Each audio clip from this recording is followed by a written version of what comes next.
Salam saudara pemirsa, sampai jumpa kembali dengan kami dalam program Berita Pengharapan. Saudara pemirsa, hari ini saya ingin mengajak kita untuk mengenal siapa sebenarnya Tuhan dalam kehidupan kita. Mari kita bersama-sama mulai mengenal Tuhan lebih dalam lagi lewat ayat firman Tuhan ini. Mari kita berdoa sebelum kita lebih jauh mendengarkan firman Tuhan ini. Bapa, dalam nama Yesus, terima kasih banyak Tuhan mengasihi kami semua. Tolong semua pemirsa dan seluruh jemaat yang menyaksikan program ini, supaya kami semua Tuhan mulai belajar tentang siapakah Tuhan yang kami sembah, siapakah Yesus yang kami muliakan. Terima kasih Bapa di surga. Dalam nama Yesus, haleluya, amin. Saudara pemirsa, mari kita membaca Alkitab kita dari Perjanjian Baru. Injil Matius pasal 24 ayat 14. Injil Matius pasal 24 ayat 14. Demikian bunyi firman Tuhan. Injil kerajaan ini akan diberitakan di seluruh dunia, menjadi kesaksian bagi semua bangsa. Sesudah itu barulah kesudahan tiba. Amin. Yang menarik hati kita ialah Injil ini disebut Injil kerajaan. Sudah perhatikan baik. Semua sudah mengerti kan bahwa Alkitab ini disebut sebagai kabar baik, berita sukacita, dan kabar kemenangan. Perhatikan baik-baik saudara sekalian. Yang pertama disebut sebagai kabar baik. Artinya kalau ini Injil disebut Injil kerajaan. Kalau kerajaan itu berarti ada rajanya kan? Jadi saudara sekalian, Yesus itu adalah Raja yang maha baik. Kalau dia Raja yang maha baik, dia tidak akan pernah membiarkan saudara mati kelaparan. Ia tidak pernah membiarkan saudara menderita. Ya, kecuali memang itu sudah jalannya. Nanti sebentar sudah baca apa? 1 Petrus 2 ayat 21. Di sana dikatakan Tuhan meninggalkan jejak bagi kita. Jejak apa? Jejak penderitaannya. Mengapa? Kalau dia tidak mau menderita, tidak ada seorang pun di antara kita yang selamat. Karena itu dia mati di kayu salib, sangat menderita di sana sampai mati. Dan kemudian karena itu kita diselamatkan. Jadi kebaikannya juga melalui penderitaannya di kayu salib. Jadi tolong kita ingat, dia adalah Raja yang maha baik. Kemudian disebutkan di sini berita sukacita. Ya, ini Injil disebut dengan berita sukacita. Kalau begitu saudara sekalian, dia adalah Raja sukacita. Itulah sebabnya gambar Yesus yang tertawa itu saya taruh di depan keyboard saya. Kenapa? Supaya kalau saya menyanyi sambil tersenyum. Ya, kadang-kadang saya memang tertawa di depannya, supaya saya mengerti bahwa hidup ini tidak boleh dilalui terus dengan air mata. Memang ada nyanyian mengatakan, kau rangkai air mataku jadi permata. Oke, tidak ada salahnya itu. Karena ada firman Tuhan mengatakan, air mataku kau taruh dalam kirbatmu. Jadi, saudara sekalian, saya ingin mengajak kita hari ini untuk hidup dalam sukacita. Karena Raja kita itu adalah Raja sukacita.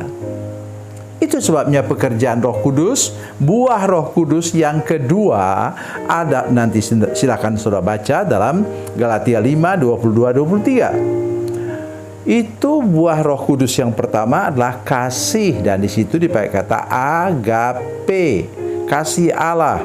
Intinya adalah pengampunan.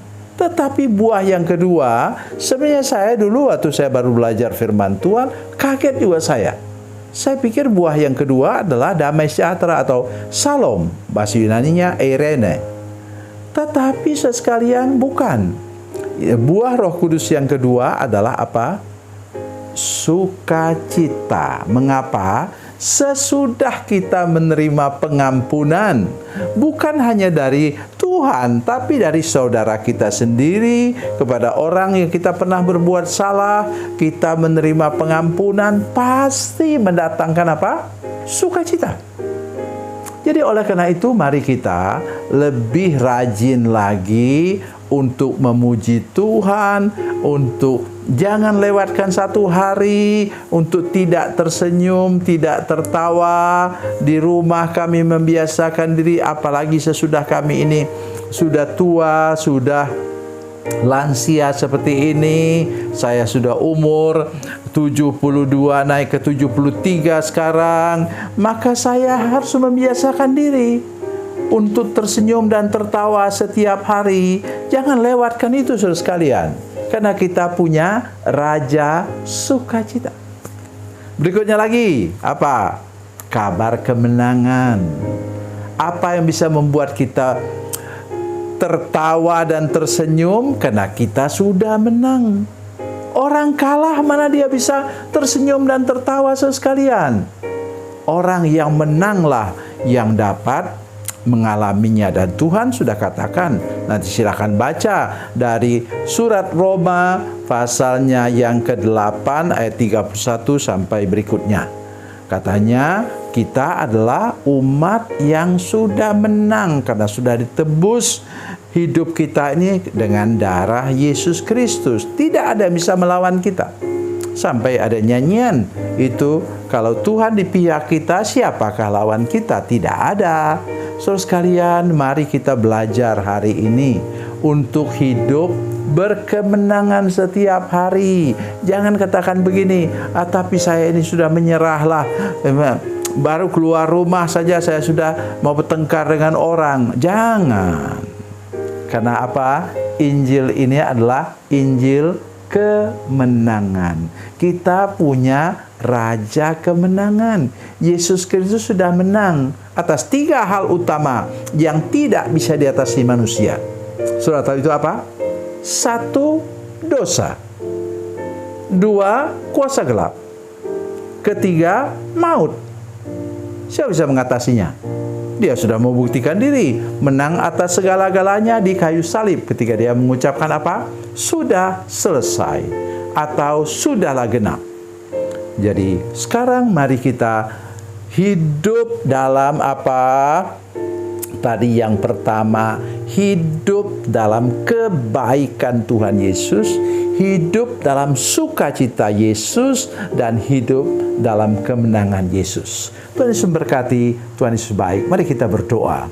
Bapa, dalam nama Yesus, terima kasih banyak Engkau sudah bicara kepada kami. Tolong kami semua untuk mengalami lagi kehidupan yang diberkati oleh Tuhan, hidup yang berkemenangan bersama dengan Tuhan. Nanti sampai ke garis akhir, kami bisa menjadi teladan bagi orang lain dan bagi anak cucu kami, bahwa hidup itu harus diisi dengan kebaikan, dengan sukacita, dan dengan kemenangan. Dalam nama Yesus, haleluya. Amin.